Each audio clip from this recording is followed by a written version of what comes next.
Okay, here we are at part 3 of the build for the differential walking robot. Part 2, I left you off with this piece right around here, not glued on because I wanted to be able to get inside to change the gears around till everything moved extremely freely, which I found the position to and screwed that together. Then I went ahead and glued this piece on. What else? Okay, so starting now, clear my throat. We've got these 2 gears. These are simply cosmetic on the front. You could have printed them in colors. I just painted mine with this silver. The bottom one just presses onto the shaft, press it in. This upper one I held on with just a screw I found in my junk drawer. You can find any screw that will screw into the hole that's in this upper piece, and if it's tight on this gear, then drill the gear out a little bit. In this case, I think I found I think it's a 2.5 millimeter screw, and of course it can't be too long or it would hit the motor. In the case of the motor, there's a little plastic piece that's on here. I cut that off on both sides. This is the TT 190 gear ratio motor. It actually has metal gears inside. It's very durable. The 2 LEDs I put on here, these are 10 millimeter holes. 10 millimeter LEDs are a standard one that you can buy. You can buy them self-blinking if you want to do it the easy way, because then you just have to wire it up the power supply and they'll flash on their own. I, however, wanted to keep everything very mechanical, so I made this simple mechanical switch, which is going to turn the LEDs on and off. It's something that Horikawa and Metal House in Japan had done many times in their robots. In this case, I put a little piece of brass on the top of this and ran it through this flexible wire up to this positive lead. Red is going to be positive.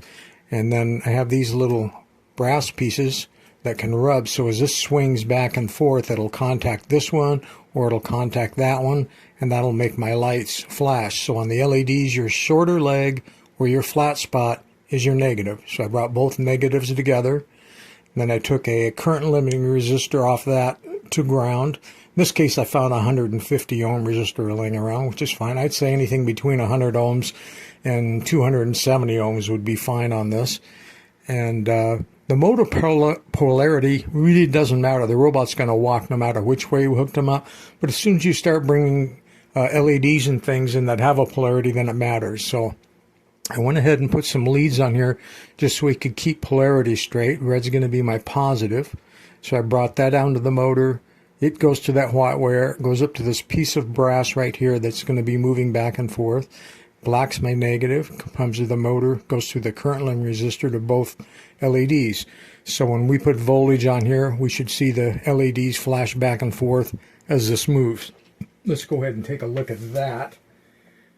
Let's put some clips on here.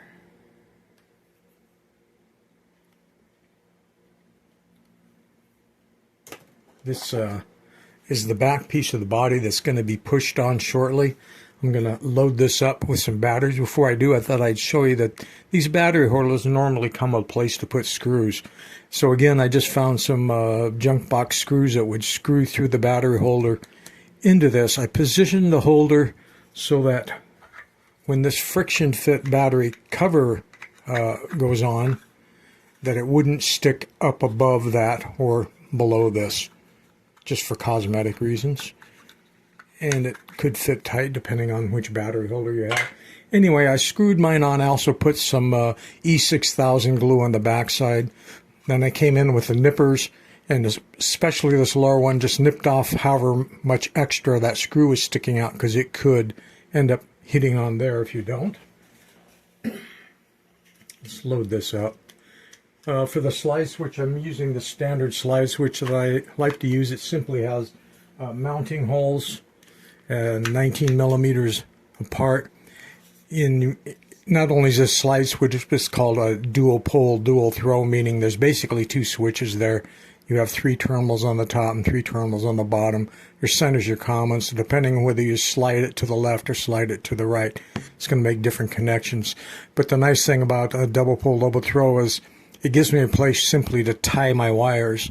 So I brought the 2 battery pack wires up, ran the negative one down to the bottom side and the positive one up, and went ahead and brought some actually it's what's left of the battery leads that come on the battery box, and simply brought them up and out so we can get to those later.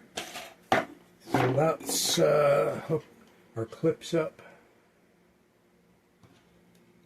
I'm going to turn the switch on, that way I can just touch these together to, I don't know where the best place for those wires to be is. Okay. So we're looking at the back side here, but you can see how that moves back and forth. That simply works as a switch. Now what I'm going to try to do is stop this thing with the cam top dead center if possible. That's real close. Get a little bit closer. The reason I want that stopped top dead center is I'm going to glue the pointer. Where is my pointer? It's over here. I have this piece of plastic. Again, this is just cosmetic stuff. You can see it has a lip, and I went ahead and I actually just used a Sharpie and made that black and then painted some red on the end.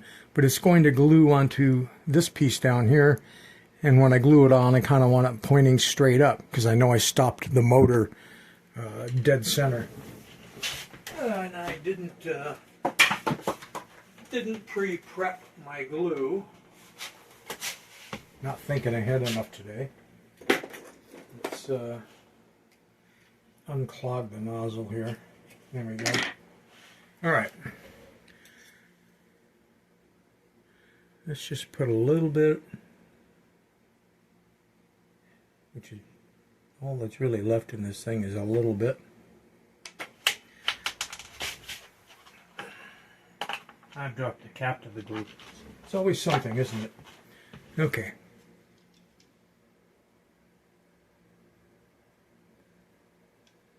Let's put that on there. And let's see if we reattach our wires for the batteries.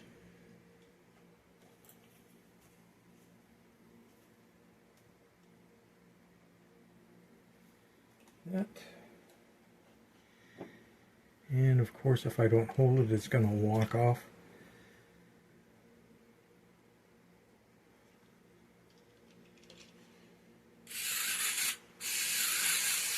All right. Very good. So, next up,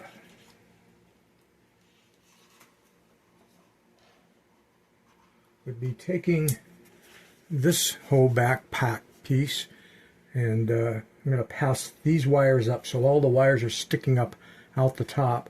This piece can slide all the way in until the sides on these bodies end up hitting here and here, and that's how you'll know you're all the way in. I guess it would be best to be putting a little bit of the glue. In this case, I think I'll just use some B7000. Gives me a little more working time. So I believe that that back piece should come in contact right along there. We'll see.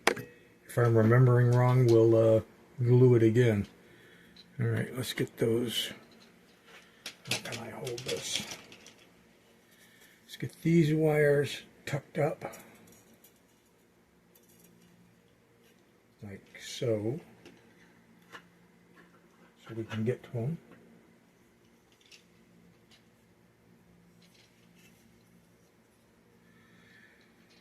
I guess I could have put some along these upper sides here for even more contact. Let's do that. Because I want to make sure that this, so anywhere along here on the sides,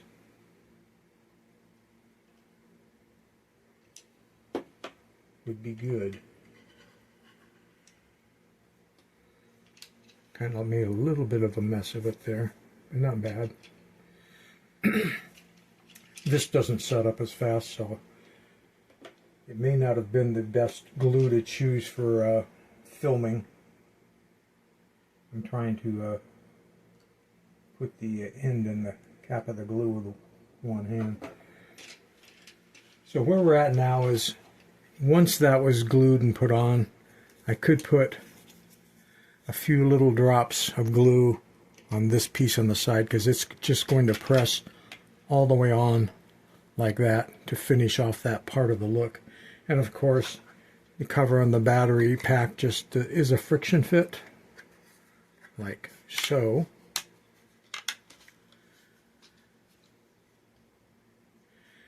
And then can't really let go of this upper body till that dries.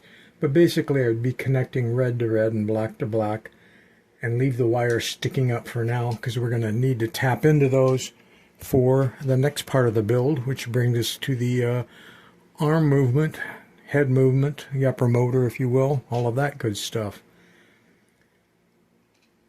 I guess I really should have just used the quicker glue, because then we could have connected the wires and run it. But we'll do that in the next video, so stay tuned for that part of the build.